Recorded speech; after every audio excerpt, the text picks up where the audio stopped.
बहुत समय पहले की बात है। एक शांत और सुंदर गांव था जो चारों ओर से हरियाली से घिरा हुआ था। गांव जितना सुंदर था, उसके बीचों बीच स्थित तालाब उतना ही रहस्यमयी माना जाता था। उस तालाब को लेकर आसपास के गांवों में अजीब अजीब कहानियां प्रचलित थीं। कहा जाता था कि जो भी व्यक्ति उसके ज्यादा पास जाता है वह कभी लौट कर नहीं आता। इसलिए गांव वाले उस तालाब से दूरी बनाकर रखते थे, मानो वह तालाब किसी अनजानी शक्ति से भरा हो। एक दिन उसी गांव में बाहर से आया एक नौजवान आता है। एक नौजवान लड़का जिसका नाम अर्जुन है, जो शहर से इस गांव में आया है। वह गांव के लोगों से मिल रहा है। गांव वाले उसे चेतावनी देते हैं, तुम तालाब के पास मत जाना। तालाब में एक रहस्य छुपा है जो लोगों को खींचकर गायब कर देता है। अर्जुन, जो कि एक चालाक और बुद्धिमान लड़का है, गांव वालों की बात सुनने के बाद एक पेड़ के नीचे आराम करने बैठ जाता है, क्योंकि वो लंबा सफर तय करके आया था और उसे नींद आ जाती है। अचानक उसे एक फुसफुसाने वाली आवाज सुनाई देती है, जैसे कोई उसे बुला रहा हो। अर्जुन, अर्जुन! वह चौंक कर उठा, इधर उधर देखा, लेकिन आसपास कोई नहीं था। आवाज जैसे उसे कहीं बुला रही थी। अनजाने आकर्षण में वह आवाज का पीछा करता हुआ तालाब की ओर बढ़ गया। तालाब बिल्कुल शांत था। पानी की सतह शीशे की तरह चमक रही थी, लेकिन अचानक उसमें हलचल होती है। एक चमकदार रोशनी पानी से उठती है और अर्जुन थोड़ा चकित होकर उसे देखने लगता है। अर्जुन अभी भी तालाब के पास खड़ा है और अचानक एक मछली पानी की सतह पर आती है, जो अर्जुन की तरफ सीधे देख रही है। अचानक तालाब से एक कोमल लेकिन रहस्यमयी आवाज आई और अर्जुन चौंक जाता है। वह देखता है कि एक सुंदर चमकदार मछली पानी के ऊपर तैर रही है और उससे बात करती है। डरो मत, मैं तुम्हें कोई हानि नहीं पहुंचाऊंगी। तुम बोल सकती हो?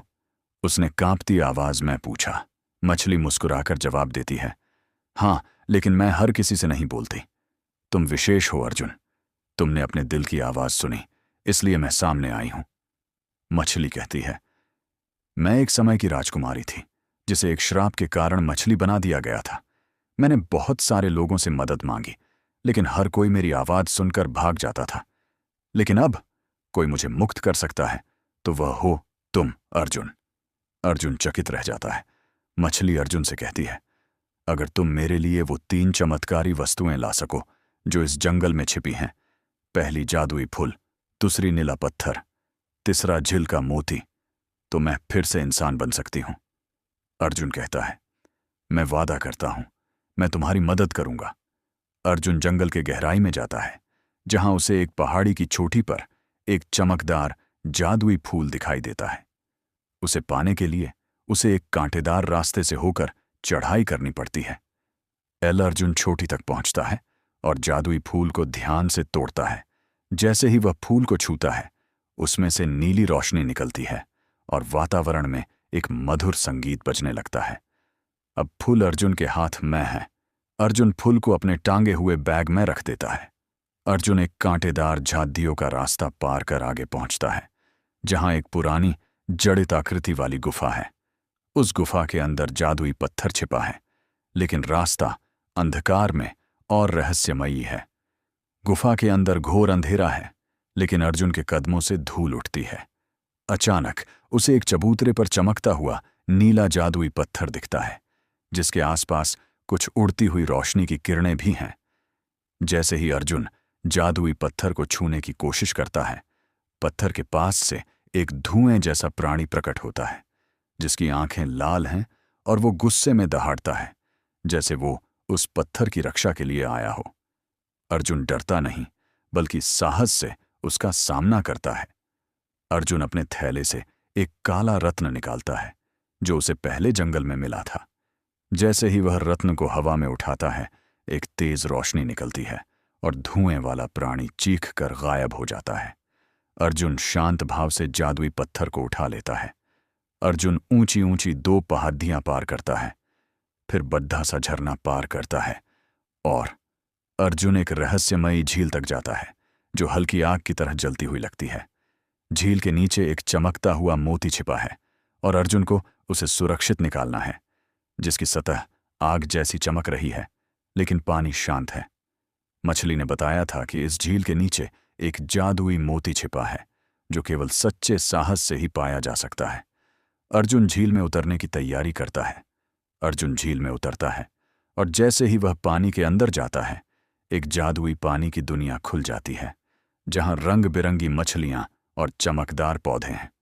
झील के सबसे नीचे एक चमकता हुआ बड़ा मोती एक शिला पर रखा है, जिसके चारों ओर नीली रोशनी फैल रही है।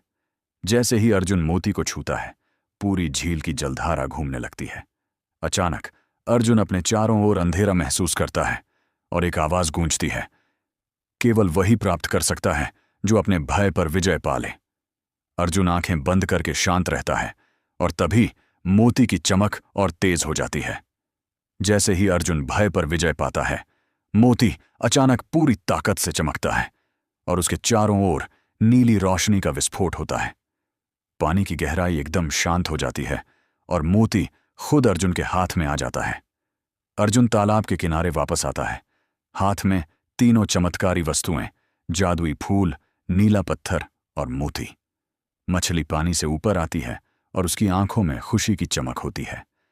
तालाब की सतह पर अब हल्की सुनहरी रोशनी फैल जाती है। अर्जुन तीनों चमत्कारी वस्तुएं तालाब में धीरे धीरे छोड़ता है। जैसे ही वस्तुएं पानी को छूती हैं, तालाब में सुनहरी और नीली रोशनी फैल जाती है। मछली हवा में उड़ती है, और उसके शरीर से रोशनी फूटने लगती है, और धीरे धीरे वह एक सुंदर राजकुमारी में बदल जाती है। राजकुमारी मुस्कुराकर अर्जुन की तरफ देखती है और कहती है, तुमने न केवल मुझे श्राप से मुक्त किया, बल्कि मुझे फिर से जीने का अवसर दिया। मैं तुम्हारे साहस, सच्चाई और करुणा से प्रभावित हूं। क्या तुम मेरे साथ मेरे राज्य चलोगे? अर्जुन आश्चर्य में पड़ जाता है। अर्जुन मुस्कुराता है और राजकुमारी से कहता है, मेरा दिल गांव और मेरे लोगों के साथ है, लेकिन अगर आप चाहें, मैं आपका मित्र बनूंगा और हमेशा आपकी सहायता करूंगा। राजकुमारी सम्मानपूर्वक सिर झुकाकर कहती है, यही एक सच्चे वीर की पहचान है। दोनों तालाब की ओर देखते हैं, जहां पानी एकदम शांत और उज्ज्वल है। अंततः कहानी से हमको यही सीख मिलती है, साहस, दया और निस्वार्थ मदद की शक्ति किसी भी श्राप से बड़ी होती है। जो दूसरों की भलाई के लिए आगे बढ़ता है, वही सच्चा नायक कहलाता है।